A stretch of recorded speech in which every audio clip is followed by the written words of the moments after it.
Okay, chat, today we're talking about every single Barbie movie that exists of all time. And how many do we have? We have 44. There's 44 of them. Okay, that's insane. And I'm not gonna be like watching them all. I have seen them all, but we're not doing that in this video, okay? We're just ranking them 1 to 44, all the way from Barbie Nutcracker to Barbie and Stacy to the Rescue. Is that what it is? Wait, what's the newest one? No, it's Barbie and Teresa baking and cooking, something, whatever. Anyway, I did see it. But yeah, so let's get into the video. Okay, so for the bottom, like 26 to 44, the unimportant ones, aka, I'm just gonna divide them into big chunks, okay, that kind of all go together, and I'm not gonna talk individually about every single movie. I'm just gonna be like, these are the ones that I hated, basically. But then once we get into the top 25, those are all like the real Barbie movies, if you know, you know, and those I'm gonna break down. So, starting at the bottom, at 39 to 44, literally, okay, these I can't even distinguish between how bad they are, you know what I mean? So I'm not gonna say which one's 44, which one's 39. I'm just gonna be like, this group, this bottom chunk is trash. Okay, it is. You know, I hate to say that any movie is trash, like that's someone's creative work. So I take it back. It's just not for me. Like, okay, the thing is, we all know that the Barbie movies started as movies that like adults can still enjoy to this day. And then now they've just regressed into like strictly kid movies, like kids that don't have any brain power or any sense of humor, those sort of movies. So let me just rattle them off. Okay, I have this huge giant list. I'm just gonna rattle them off. 39 to 44. Princess Power. That movie was so bad. That wasn't even like a recent Barbie movie, but it was actually awful. Video Game Hero. Hated it. Chelsea Lost Birthday. I think I got like 30 minutes in. 30 minutes. It was not redeemed. Mermaid Power. I don't think I've seen this movie. I'm not gonna lie. I thought I've seen every movie on this list. I think that's the one I haven't seen. It just looks so bad. I just can't make myself watch it. I saw the trailer though. Barbie, Skipper, and Skipper, Big Babysitting Adventure. Also haven't seen that one. Guys, I actually just lied to you. I just lied to you. Also can't make myself watch it. It's not even the same animation style as like most of the modern ones, which I actually really do like the animation style of like Barbie Dreamhouse Adventures, that sort of like modern Barbie aesthetic. I think the animation looks great. I think the characters look great and the color scheme is great. I do like Barbie Dreamhouse Adventures, but that's not a movie, so that's not going to be in this video. We'll talk about it later. And Barbie and Stacy to the Rescue. Basically, the thing is, okay, I love Barbie and her sisters in like Perfect Christmas or something like that. But these new ones where they're like Barbie's in high school and they're like young and like they're just trying to come up with like a spin-off movie for the sister, like there's a reason the sisters aren't the main character, okay? Let's not get into it. So these movies, jail time, bottom of the barrel, sorry. Now we're gonna move on to 34 through 38, okay? These are the ones that have like aesthetic animation. Like I do like the animation style, but I do feel sick watching them. Like the plot is not it, the dialogue is not it. Okay, Dolphin Magic, which this movie is almost so bad it's good. I can appreciate like the nuance of how trash it is and enjoying that, like taking enjoyment, personal enjoyment from how bad this movie is. So that's the top of this segment. But yeah, that one, Barbie Princess Adventure, there's this whole scene where they're like making a music video using a green screen and then it just goes insane. It's like you feel like you're on drugs.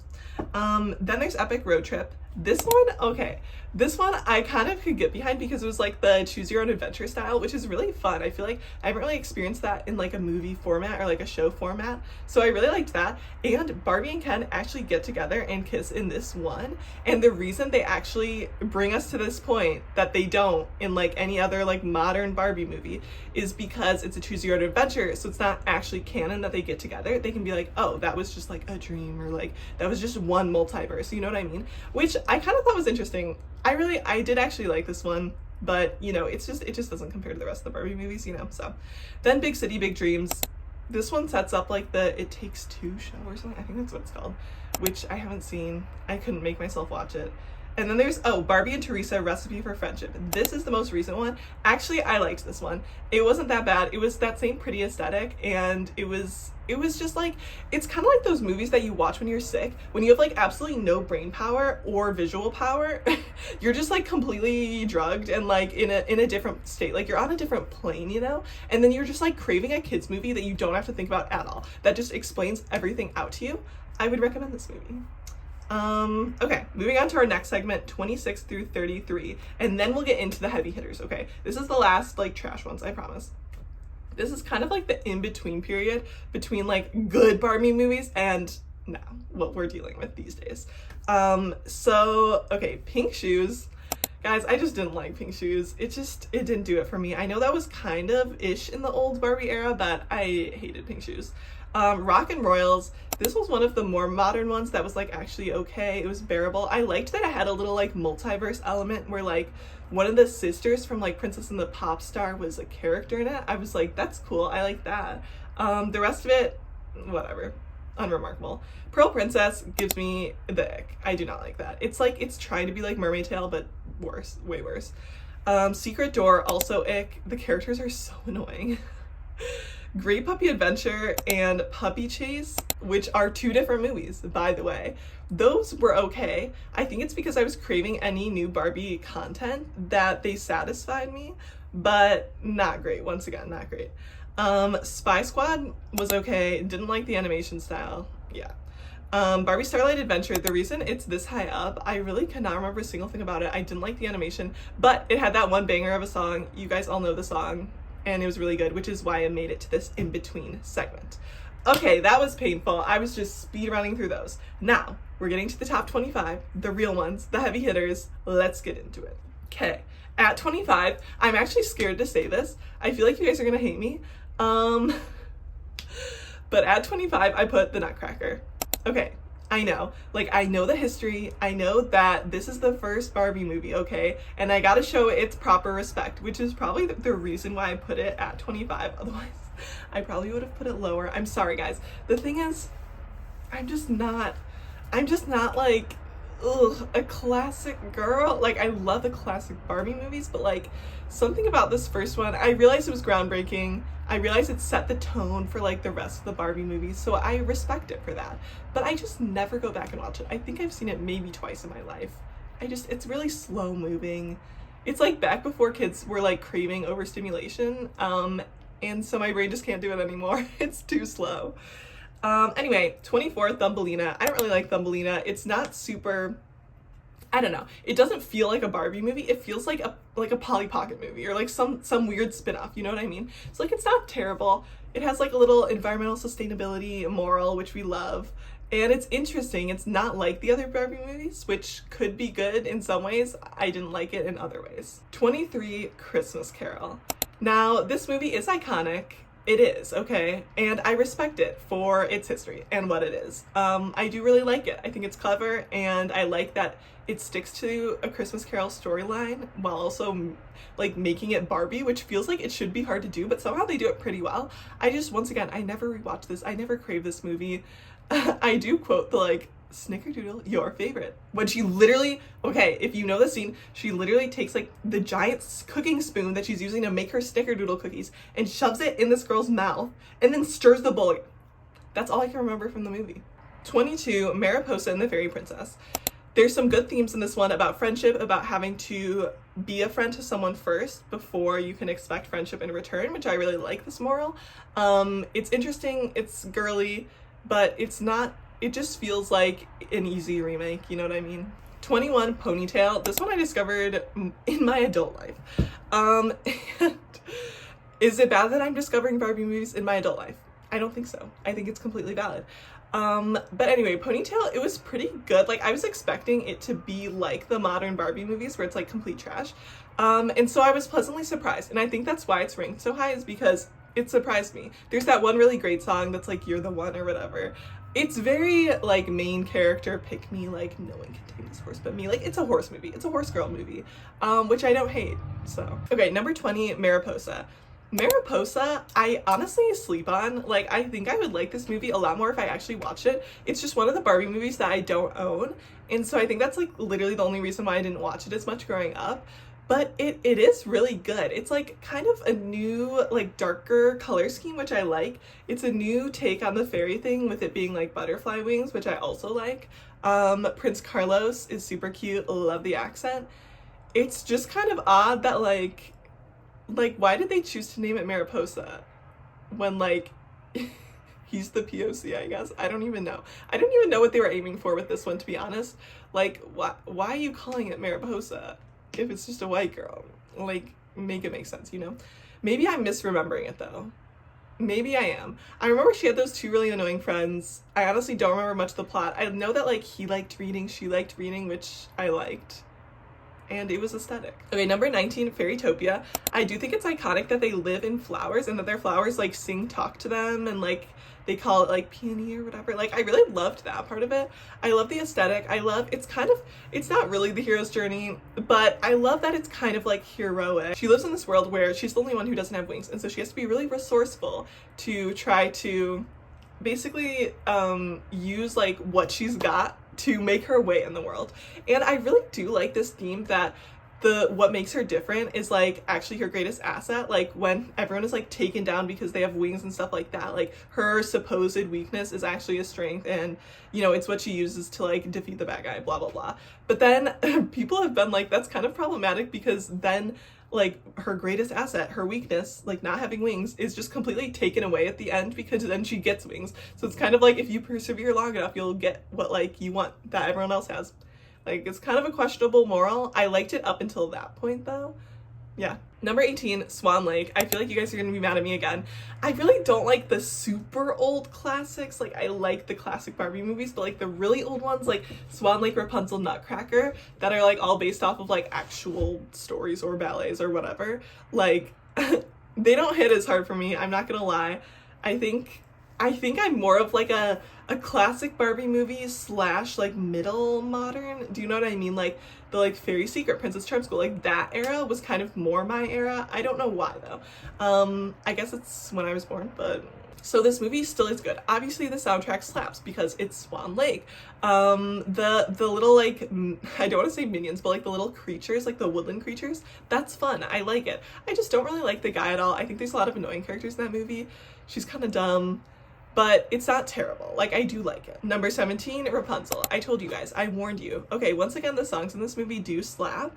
I really love Constant as the Stars Above. I love like the like okay, you know what I'm saying. Like, it sounds way better than that. The piano version of that they use in like all the Barbie commercials, or like they use in the old Barbie commercials. Those songs slap. Like, I love the songs in this movie. I love when she has like the paintbrush and she's like whatever creating like the different dresses, or like the paint on the wall. Like, I think that's really clever and like such a fun idea.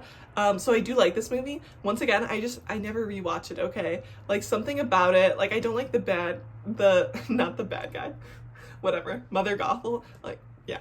And like the prince and stuff, like those characters just like, they give me the ick. I like the girl though. Number 16, Barbie Diaries. I know you were wondering when this was coming in.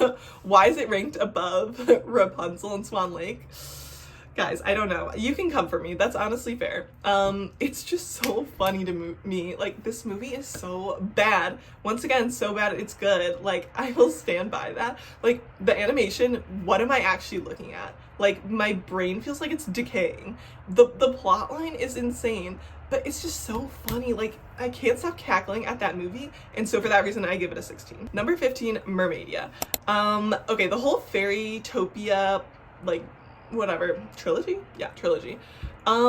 it was never like my favorite, like it was never the top, but I did like it. But I've always been like a Magic of the Rainbow girly most. Like, I like that one the most, more than regular Fairytopia, more than Mermaidia. But I will say Mermaidia is iconic. Prince Nalu, love. The blue-haired girl, I forget her name, she's iconic. She's Raquel, a different variant of Raquel, and I love her. And I love that they didn't make her the bad guy. I love that, like, she can hold her ground, you know what I mean? And I love that they put like the Prince Nalu with her. All around, love it. I love the whole leftaroo scene. Like, it's iconic. Number 14, Magic of the Rainbow. You could have guessed. I love like kind of the ballet scenes in this movie, like the dancing on gems in the sky. Something about that really just does it for me. I love it. I love, what's his name? The guy, Lyndon? Lyndon. He's so sweet. Can you tell I love him? I don't remember his name. But you know what I mean? I love that they each have like their own, like it feels kind of like school vibes. Like I love when there's like a school vibe where like they have their own little like flowers that they live in, their own color scheme, their own aesthetic, own personality. I love that it's like a mix of personalities that like don't really get along, but they have to like unite for like a common purpose. Number 13, Mermaid Tale 2. I do think this is pretty good for a sequel. Like the Australian girl, Kylie Morgan, I do love her. Once again, she's kind of like a Raquel variant who's like rubs you the wrong way, but then she's like actually a good person, which I love. I feel like Barbie needs a rival. She needs someone to like, yeah, challenge her, all of that. So I love all the Kylie Morgan scenes. I didn't really care that much about like the mermaid plotline, sitting on the throne, like all of that sort of thing, but I loved like the surfing plotline. Oh, and also, was that the movie where she's like her truest self is like both mermaid and human? It is, right? Or is that the first one? No, I think it's the second one. So overall, really good for a sequel. Okay, gang, I'm back. I had to take a little snack break, so if the camera angle's different, that's why. Number 12, Barbie Pegasus. Love this movie. It's not one of my like most watched, but I do love Aiden. He's so sassy. He honestly carries the movie. Like the humor is pretty good in this movie. I like the idea of like a quest. Once again, it's kind of giving Diamond Castle. So I like it. Number 11, Perfect Christmas. This is like completely riding off of nostalgia. Like the movie itself, it's good. It has some good morals about like you can't control everything and it's the people who are around you that matter the most, not where you're going, not all the flashy trips, stuff like that. So all of that is good. I like the sister vibes. I like the Christmas vibes. It's like a Christmas movie to me, so I love it. Number 10, Princess and the Pop Star. I know this seems kind of high for some of you, but I do really love this movie. Literally for the first half of my life, I thought that Princesses Wanna Have Fun was the real song and that Girls Just Wanna Have Fun was like a remake of it. Don't come at me. Don't come at me. I love the pop star lifestyle. I love the aesthetics and like the whole show. Like the show is really cool. Like if I was seeing her in concert, I would love it. I would eat it up. It's giving Eras Tour no notes. Number 9, Island Princess. Honestly, I like the plotline of the girl meeting her mom. I like her leaving her comfort zone to figure out her past and figure out what her future is going to be. I like all of that. I like the friend group getting jealous of the boyfriend and then actually accepting him at the end. But for the most part, I don't love this movie a ton. Honestly, the songs carry it. I ranked it this high because of the songs, purely because of the songs. Number 7, Fashion Fairy Tale. I love this movie so much. It's so girly and fun. I love the idea of her like running away to Paris and like all the like aesthetic dresses. Some of the dresses are kind of questionable. We don't have the same taste in fashion, but like the color scheme of them and like the whole aesthetic of the movie is so pretty. I love like the Barbie version of Paris, which we see in Fairy Secret 2 and Fashion Fairy Tale. Like the Barbie version of Paris is so cute. And then in 6th place, Fairy Secret. Obviously, those two movies go together. It's basically like a prequel and a sequel to me. Like those movies are the same in my mind, as they should be. They literally reference each other. So we love it. We love it. Also, sorry, jumping back to Fashion Fairy Tale. Fashion Fairy Tale broke ground on the whole concept of the Barbie multiverse. Barbie Multiverse of Madness, because it talked about how Barbie is actually an actress who is playing different roles in these movies. But like in Fairy Secret and in Fashion Fairy Tale, those are like Barbie as herself. Like she's not playing characters. And you know how the movies are titled like Barbie in a Mermaid Tale? Like it kind of follows that line, which is so interesting to me because we literally see a poster of Barbie as Merlia in Mermaid Tale on her like whatever, like her little actress like trailer or whatever, you know. And so I'm like, that's so interesting. That literally brought so much Barbie lore to the multiverse and it just shook things up. I love it. But that means that everything that happened in Fashion Fairy Tale and Fairy Secret was real. Los Angeles is real, and so I love that they like chose to just go so extreme in that way. They're like, yeah, everything else is fake, but this is real. I also love the end of Fairy Secret where Raquel and Barbie have like the reconciliation scene. I feel like that's very relatable, but having like these petty disputes with like some random girl from high school and then them being like, no, forgiveness lets you fly. Number 5, Diamond Castle. Love this movie. Love the blonde brunette duo. Love best friends. Love the twins. Yeah, no notes in that area. I love the aesthetic. Love like being a little like flower girl. Like, I'm just picking my flowers and like getting my 2 coins for like my jam and bread in my gorgeous cottage in this gorgeous floral field. Like, I know you're like basically about to starve, but like at least the aesthetics are good. Number 4, Princess and the Pauper. This is a classic, okay? This is like, when you think of Barbie movies, you think of this movie, okay? This is like the Barbie movie. It's just everything a Barbie movie should be. There's like 2 girls, there's a blonde and brunette, there's a lot of duets, a lot of songs that slap, there's like the love interest, there's like some sort of mischief, shenanigans going on. There's a real plot line, love it. Number 3 is Barbie Mermaid Tale. I love this movie. This is the most summer movie ever. I literally watch it every summer and I adore it. I love Marlia. I love that there's not a Ken in this movie. Like, you don't even notice that there's not a Ken in this movie. You know, that's how insignificant Kens usually are. And so I love that I wasn't even like missing him. Like, I wasn't like, oh, I really wish there was like romance in this movie. Like, no. No, we don't need that. There's enough plot going on, enough character development, enough drama and like aesthetics and cute fun scenes and songs that we don't need Ken. Number 2, Three Musketeers. Love this movie. Very girl power. I love that there's like the 4 different girls who are like so different, but then they have to like unite and like work together because they have like the same common mission or whatever. Like, they think that they're so different and they don't get along at all and they kind of hate each other until they realize that they all have the same dream, and then they're like, hold on. I love the training scene in that movie. The training scene is so good, okay? Like, you don't understand. It's so like, it's just so batty, you know what I mean? Like, ugh, love it. I love the color scheme, love the dresses that turn into different dresses that they can do like tricks in. Like, love it. No notes. Then number 1, Barbie Princess Charm School. I love this movie so much. Like, literally they're quoting Eleanor Roosevelt. Why are you doing that in a Barbie movie? I love it. And it has such a good like I know it's like fun and girly and like she gets to dress up and like there's a transformation and she gets taken from like her normal mundane life to like, wow, like have a chance to like escape the cycle of poverty. Like, love that for you.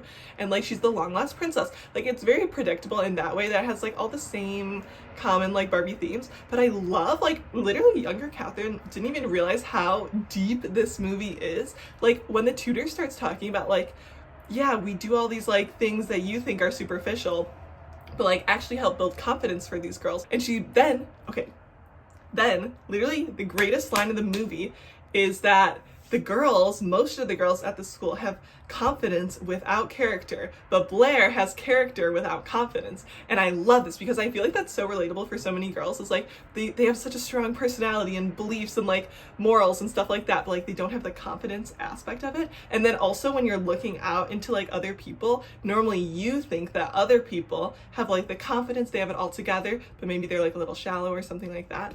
And so anyway, I just loved that theme, and I love that they literally spell that out for you like in a kids movie. That's so insane. I had no idea what that meant when I was 8, but now like I adore it. You know what I mean? And the whole like no one can make you feel inferior without your consent. She literally just dropped that and walked away, and that's like the theme of the movie basically. And I love that. I love that they're like, yeah, we're actually gonna say all these hard words that kids won't understand, but that's the theme, and deal with it, you know? So I love the idea of like the underdog story, like her, even though she's literally not an underdog, she's literally the princess. But I love the idea of her feeling like she doesn't fit in, like everyone's out to get her, but then she perseveres. The whole like on top of the world montage is literally like my inspiration for life, you know? Like my number one motivator in life.